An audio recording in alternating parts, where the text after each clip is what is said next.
As an independent artist, I believe, for one, you gotta have drive. You don't have people that's pushing you being like, you need to release on this date. Like, you really have to be self-motivated. I remember I used to have the mindset of like, this post right here that I'm about to post, it's gonna go viral. Now my mindset has changed. Like, my intent is not to go viral. I'm operating out of the place of overflow. Like, what God has placed inside of me. This is easy. It's somebody else's genius. For me, it was just like, hey, like, just go create. Like, take the pressure off of yourself and just go create. I feel like a lot of people, like, we struggle because we don't know what his word says about us. Like, my identity lies in God. The grass isn't greener on the other side. It's greener where you water it. What advice would you give that young boy now, or what advice did you wish you have to get you to the step that you are now? Yeah, I would just tell myself and constantly remind my younger self, like,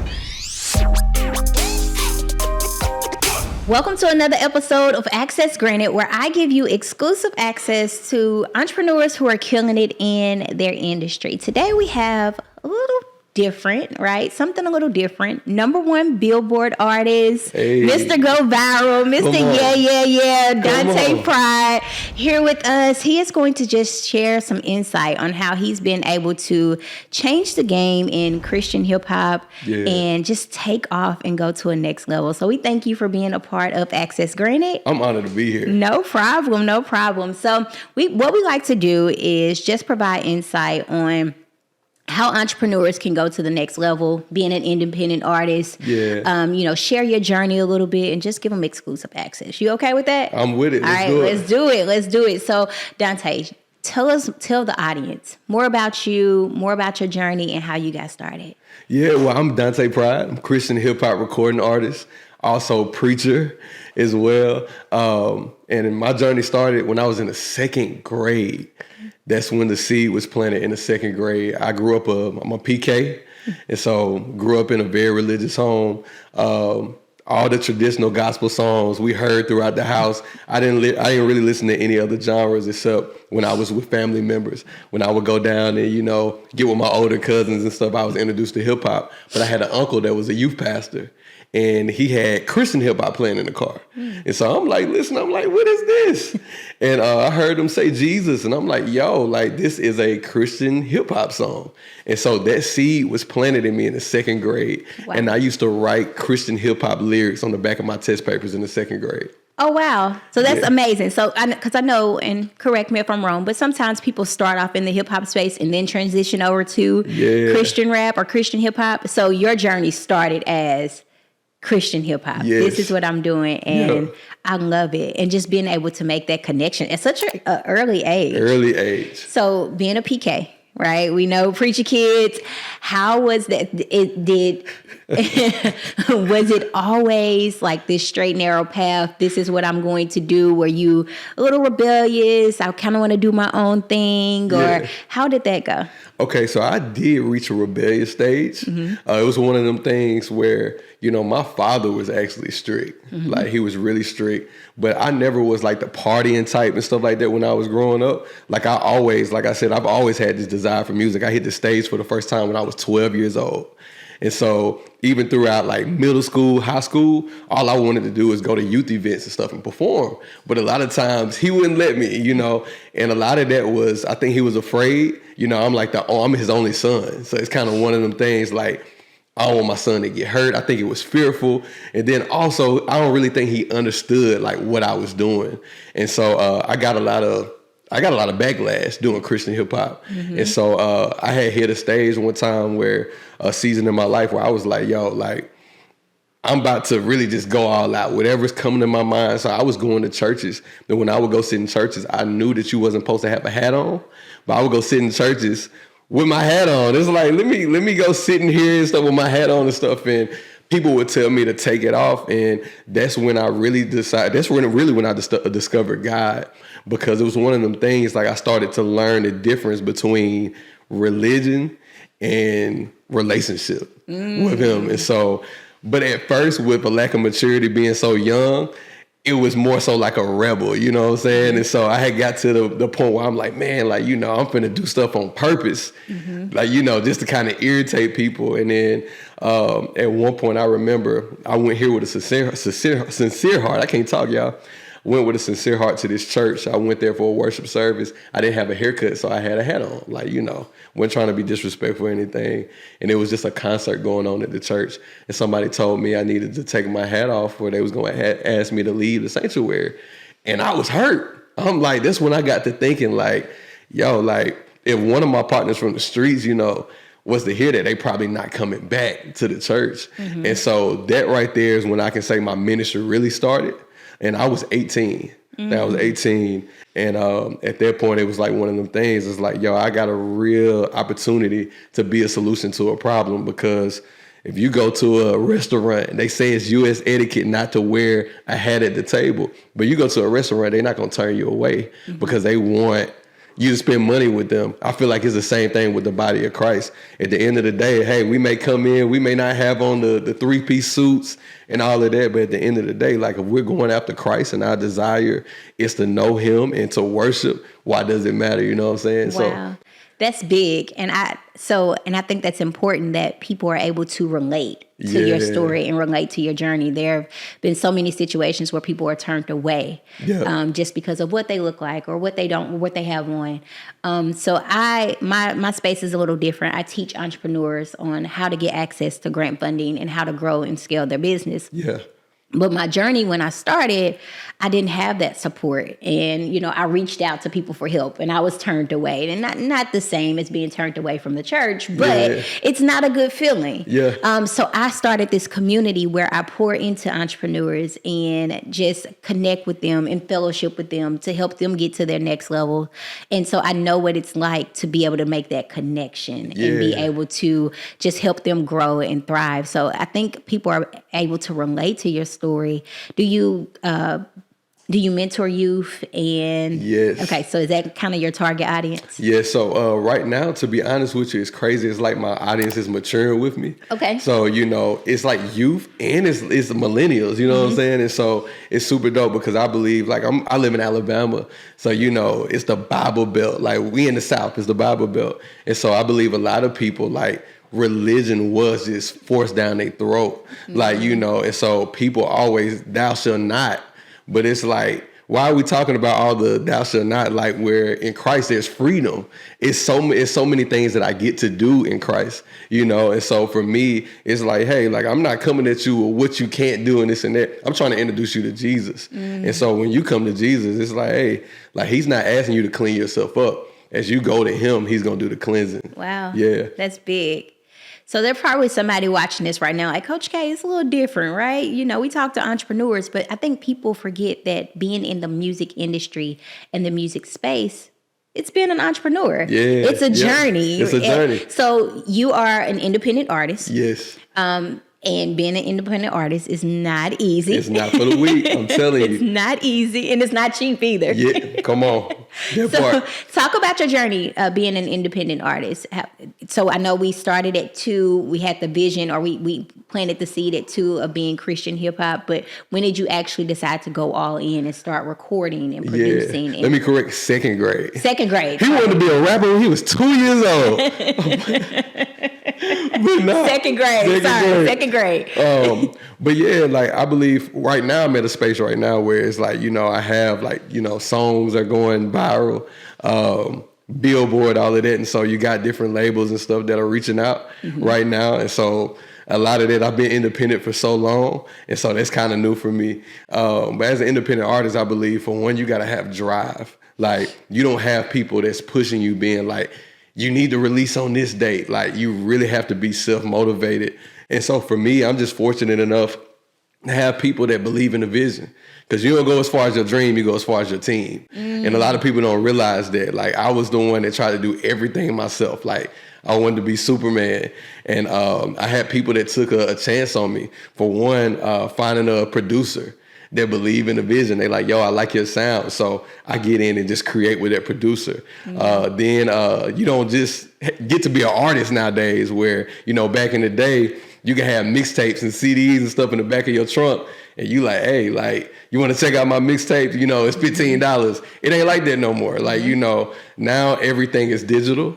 And then, so you got playlisting and everything like that. That's what's running the game right now.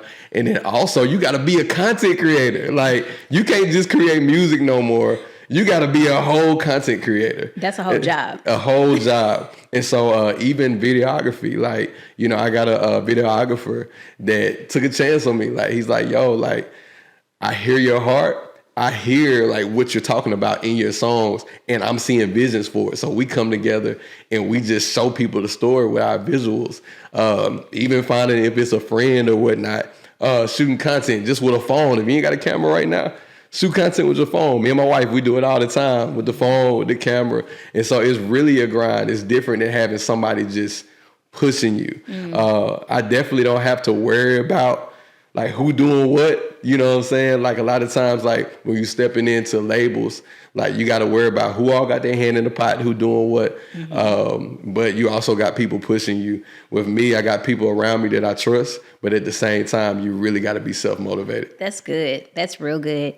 What advice would you give to the artists out there, whether it be Christian hip hop or just, you know, independent artists or have the drive to be in the music industry? I want to do this. Yeah. I might not have all of the resources. I might not be able to do it financially, but I have a gift. Yeah. And how do I execute on that gift if I don't have access to those resources? Oh, well, first, you know, I'm going to revert back to scripture.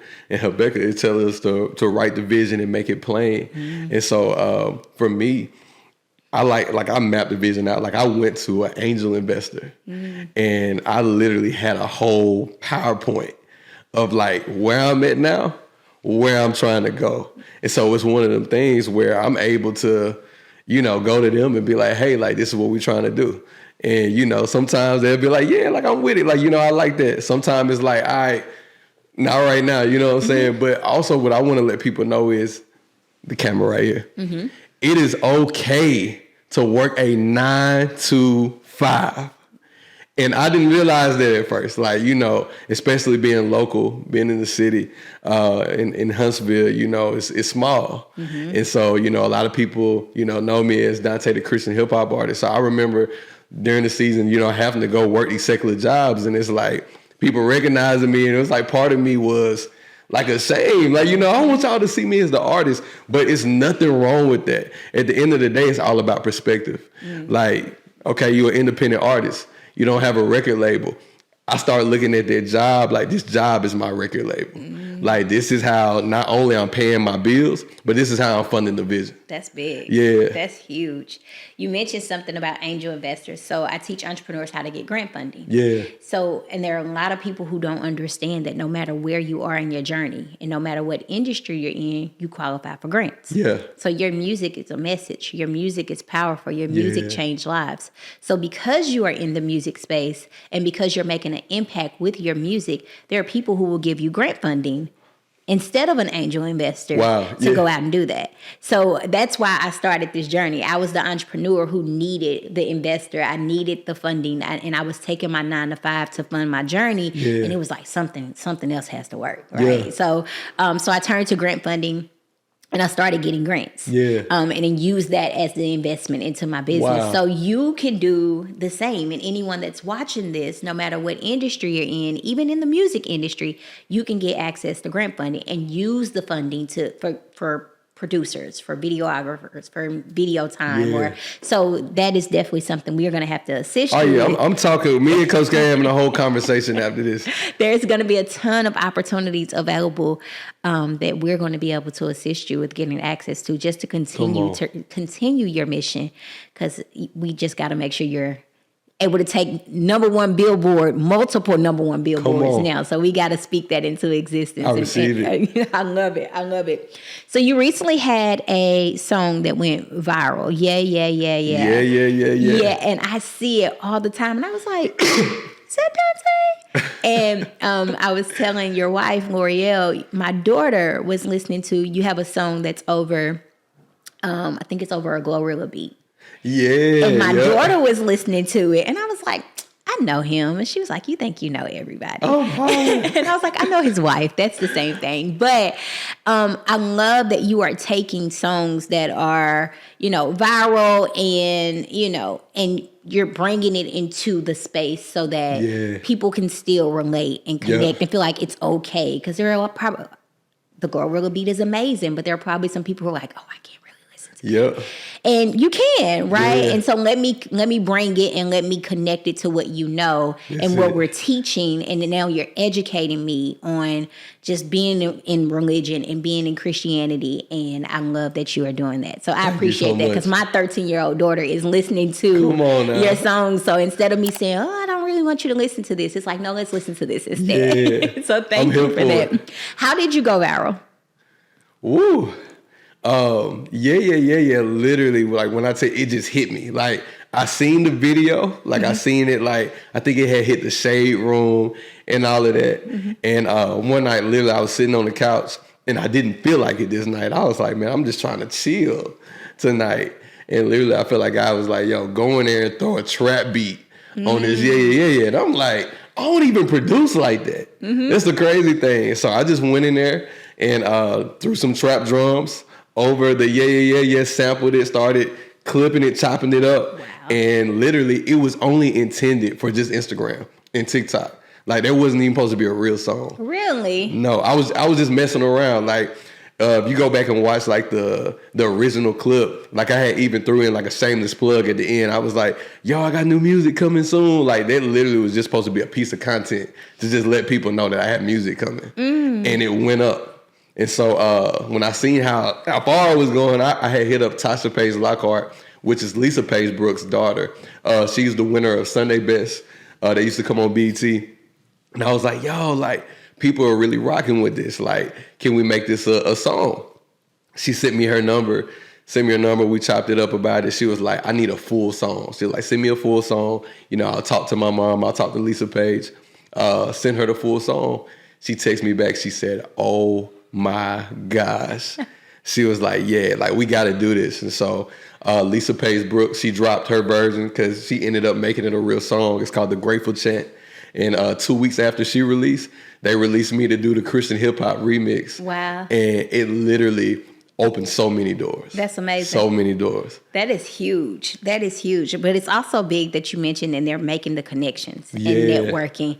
And I think that's big in any space that you're in. Yeah. It's just being able to make that phone call and say, hey, this is what I'm doing. What's your thoughts about this? And getting that confirmation that what you feel is real, right? I think that's huge as being in that space. So congratulations to you. Thank you so much. Going viral is not easy. It's not easy. And I believe so many people, like, they just overthink it. Like, I remember I used to have the mindset of like, yo, like this post right here that I'm about to post, it's going to go viral. Like, you know what I'm saying? And so now my mindset has changed. Like my intent is not to go viral. Like I'm operating out of the place of overflow, like what God has placed inside of me. And so like, yeah. Like I said, I was just kind of playing around with a song and it ended up hitting, like, And so I don't think a lot of people realize the way they go in and they approach things like, yo, this is going to be it. This is going to be my number one.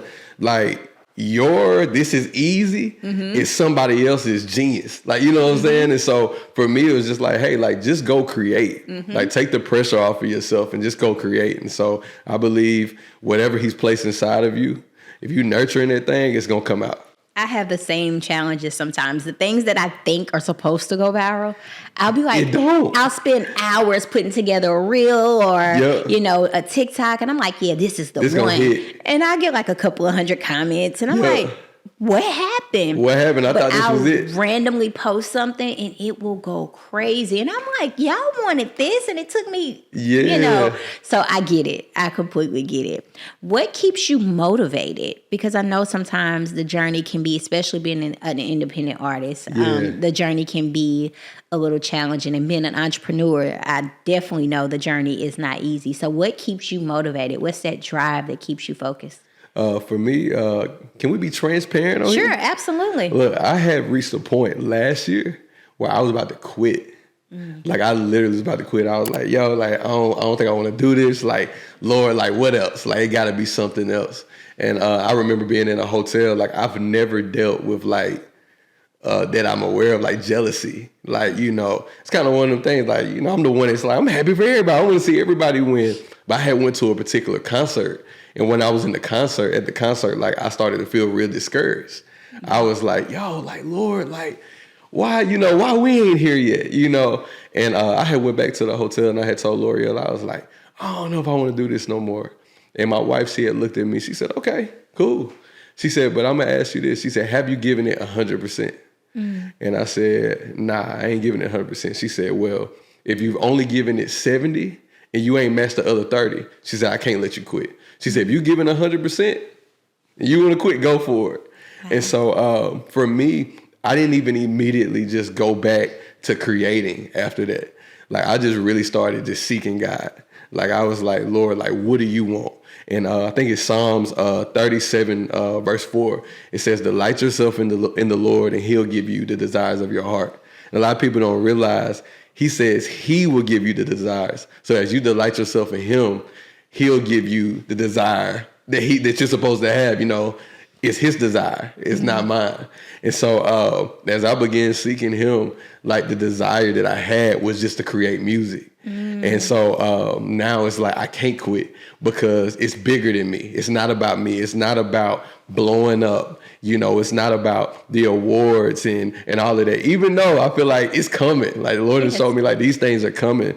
But I look at that little kid, like, you know, that used to look up to Christian hip hop artists and things of that nature. I look for the kid that's struggling with finding themselves, like, that feel like they have to go out into the world to do what they love, like audio production, lights when it comes to concerts and stuff like that. They like, hey, I can't do this in the church. I got to go do this for a secular artist. Like, you know, I feel like what I do, like, it literally just broadens everything, and it shows like, yo, like, I can actually do this for the kingdom, and it impacts lives. Like, being a youngin', like, I didn't like worship music at first. Like, you know, I didn't like it. I'm not gonna shout the artist out, but there was a particular artist that I love to this day. I broke her CD on purpose. It was my mom's CD. I broke it on purpose. I got tired of hearing it in the car because I wanted to hear something fast paced. I wanted to hear something with some 808s in it. And it's just so crazy, like, how they just changed my life. I wouldn't be the person I am today without Christian hip hop. And then it bridges the gap. Like, I believe Christian hip hop bridges the gap for a relationship with Christ, even for worship music. Like, I love worship music now because of what Christian hip hop did for me. And so, yeah. That's big. You mentioned something that I think is super important, and I want to shine light on. You mentioned that support piece, having a supportive partner, and your wife not letting you give up on your dream. Had you not had that support, somebody else could have been like, okay, well, yeah, we're done. We don't have to go on these tours anymore. Or, you know, so I think it's important to have that support piece and have that support system.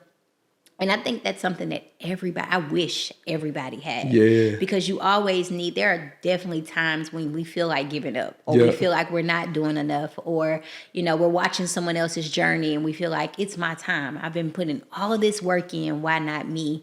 Not in a jealous way, but it happens. So having that person next to you that says, nah, I got you. Let's go do the other 30% and let's not give up. I think, can you vouch and say that that's been an important part of your journey as well? 100%. Yeah. Like, definitely. I wouldn't even be able to do what I do well without my wife. Yeah. Like, you know, your wife is a good thing, and she brings you favor from the Lord. And so for me, like, it's a lot of doors and stuff open because of just who I'm in covenant with. That's and good. So for me, man, it's mind blowing. Like, I can't even see it another way. Like, she's literally like the female version of Dante. Good. And I don't think a lot of people realize that hurts, because it's literally like you got a reflection of yourself. Like, in marriage, it's a mirror. You literally have somebody else calling out all of your flaws, and you like, oh, like, you know, I don't want to hear this. Like, you know what I'm saying? And so for me, it depends on how you take it. Like, you know what I'm saying? That's why I tell people, like, go to therapy, do marriage counseling. Like, we do life with our marriage counselors. Like, we literally do life with our marriage counselors. Like, the grass isn't greener on the other side. It's greener where you water it. Wow. And so for me, it's like, hey, like, you take care of, you know, your shoes, you take care of your yard, you take care of your house. Like marriage is literally something that the Lord really prioritized. Like he says, love your wife as Christ loves the church. So it's like you take care of everything else. Why you ain't watering your marriage? You know what I'm saying? And so it's something I value, and I know I wouldn't be able to do what I do without her. That's amazing. That's amazing. And she's amazing. I can vouch for that. Amazing. She's amazing. So one thing that I always like to do in our interviews, and I always like to ask our guests to do, is to just share and pour into other entrepreneurs. But what I would like for you to do is, what would the advice be? What advice would you give yourself? Yeah. Second grade, first time listening to Christian hip hop. What advice would you give that young boy now, or what advice did you wish you have to get you to the step that you are now? Yeah, I would just tell myself and constantly remind my younger self, like, Dante, your steps are ordered. Like, you know, you just said something a few minutes ago about looking at other people's journey. Like, so many times we're like, oh, yeah, like, I want what they got. You don't know what they had to go through. You don't know what they had to endure. I don't care if it took a year for them. I don't care if it took 10 years.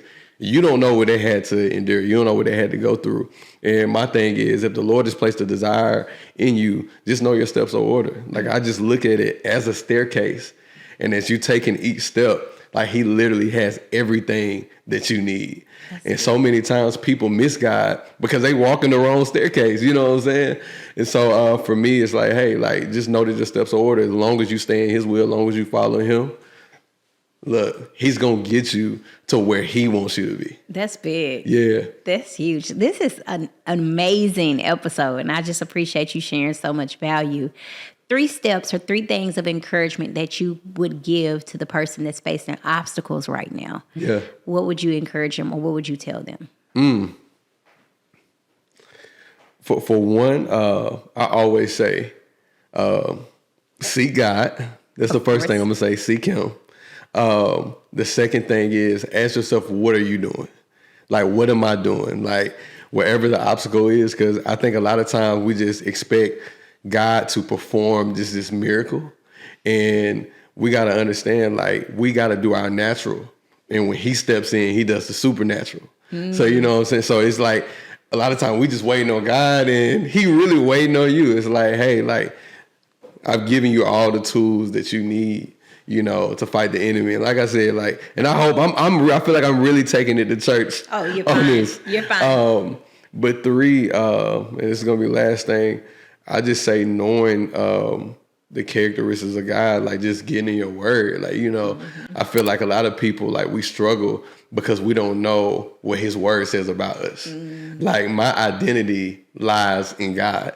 So it's like when obstacles come, when tough times arise, like he said, like, hey, we're going to face trials. We're going to face tribulation. But he said, be a good cheer because I've already overcome the world. My thing is, if you don't know that, you in a panic, you know what I'm saying? So I feel like it's very important to know what his word says about you. That is good. So you just got a #1 Billboard. Yes. Right? Tell me about the album. I mean, not the album, the song.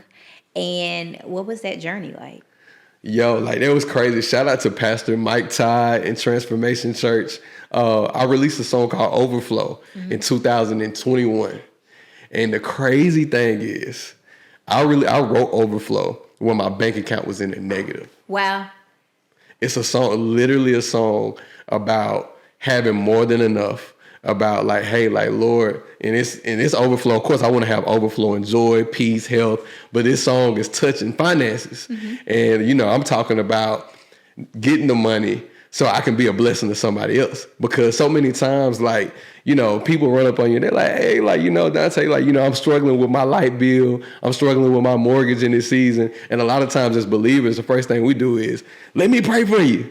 Yeah, pray for me, but I still got some lights that need to be cut on. I still got a mortgage that need to be paid. I'm finna get kicked out. And so my thing is, I believe as believers that God has called us to be solutions to problems as well. So it's like, yeah, I'm going to pray for you, but I'm also going to give you the money for your light bill if the Lord tells me to. And we're going to have a conversation about how you can refrain from getting back to that place again, you know. So for me, I was mad at God when I wrote that. That's the only thing I remember after I wrote the song. I don't even remember like actually writing the song. I couldn't even tell you where I was at.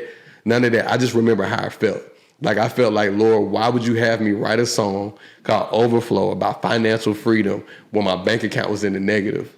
And during that time, I still had a poverty mindset. So I believe God was like, hey, I can't get you to actually, break what you release in the atmosphere just verbally. So I'm going to get you to verbally do it in a song. And so he had such a sense of humor with me. And I wrote the song, released it in 2021. And Mike Todd reached out to me in 2022. And even before that happened, the crazy thing is I had told my wife they were getting ready to do a conference called Overflow. And I had told my wife, I said, yo, my song is going to be a theme song for this conference. It didn't happen. And so after the conference was over with, I had posted the song, Mike Todd seen it. And when he seen the song, he liked it. I think he commented under it. And I was like, okay, cool. Like, he liked it. And the Holy Spirit told me, like, he ain't done. Like, I'm not done yet. Like, So I remember being at the house. I was actually supposed to be in Honduras on a mission trip, and I turned it down. And I feel like it was for that reason. I told my wife, I said, look, go put a hat on, because she had her hair everywhere. I said, I just seen me and Mike Todd on FaceTime. I kid you not. Literally about 20 minutes later, he wrote me. And he said, yo, like, what's your number? You got an iPhone. I'm about to FaceTime you. Wow. And we FaceTime. He talked to me and my wife, and he was like, yo, like, I've been bumping your version of Overflow for like the past 14 hours. And so literally the whole 2 years later, now the song is released. The whole album just hit #1 on billboards. And so, yeah, like it's crazy. It's crazy. It is crazy. I seen a glimpse or a snippet of the concert. Yeah. And I was like, I gotta be there.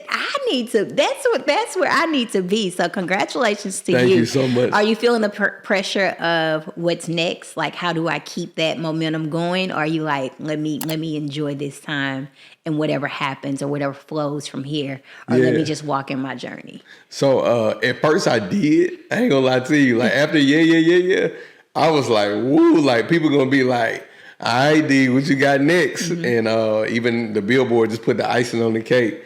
But I feel like for me right now, like I just didn't release that pressure. And it's just like, Dante, just create, like, just release. So I made a decision. I'm like, yo, I'm putting a pause to the album right now.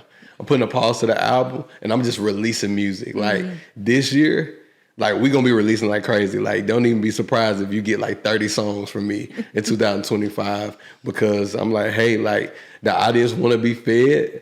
It's like, I got to feed them. And so I'm just going to be releasing music left to right. And my wife will tell you, I'm sitting on tons of music. Good. And so we're just going to be rolling out this year. I love it. So I'm committing you to at least 30 songs, 2025, come on. Right? But what else is next for Dante Pride? Actually like ministering, like, preaching is something I ran away from for a long time. I was like, Lord, like, I don't want this. Like, I'm fine with just, preaching from the platform of rapping. And he's like, nah, like, I've called you to speak, and I believe it complements each other. It's like the speaking Dante opens up the door for the rapping Dante and vice versa. Yeah. And so that's what you'll be seeing a lot more preaching engagements are happening 2025. And then also I'm getting to work with some pretty dope people. Excuse me. Shout out Jordan Armstrong. Shout out Erica Campbell. I grew up listening to Mary. So to be able to do a song with her that releases next year is absolutely mind blowing. So yeah. Well, congratulations to you. I thank you for taking time to be on Access Granted and just to pouring into my audience. Can you tell them where they can find you? Yeah, you can find me, for one, my music is on all platforms. Dante Pride, DantePride on all platforms. And also you can follow me on all social media, Instagram, TikTok, all that, at I am Dante Pride. Thank you so much. All right, you guys, that is another crazy episode of Access Granted. You just got behind the scene access with Dante Pride. Thank you for watching. Make sure you like, comment, and share. I'll see you guys soon.